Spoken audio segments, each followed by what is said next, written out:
Any place in Canvas where you can find the rich content editor, you will have access to the media tools. This tutorial is going to look at two tools, embed image and record upload media. In this example, I am using the reply area for a discussion board. This is a rich content editor, and it can be found throughout Canvas. To embed an image, I go up to this icon and click on it. I can choose to paste a URL here, or I can pull something from Canvas or Flickr. In Canvas, if I have something previously uploaded, I can go directly to it, or I can upload a file from my hard drive. Once I've selected an image, I want to include the alternative text. This is the key concept you want from this image.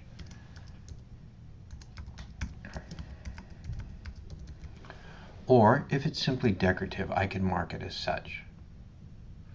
Then I'm going to update it. This will put it in the rich content editor area.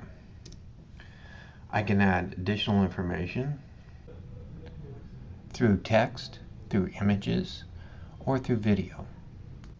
To add a video, click on this tool, Record Upload Media, and it will provide you with this window.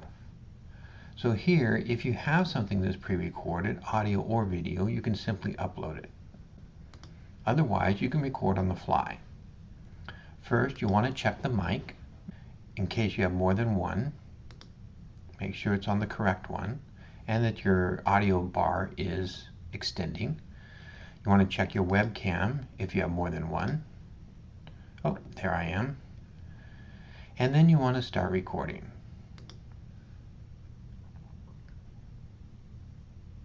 Having students use media provides them another way to represent what they know, but give parameters to an assignment, like video length, stating your name, provide one example, etc. I like to assign short videos, 30 seconds to 3 minutes, depending on the complexity of the prompt. This helps students intentionally consider what they want to say. When you're done, you can click Finish. Here you can preview your video, and you can start over or you can save it. Once you have saved it, it is embedded in the rich content editor that you're building. Once it's posted, it's available.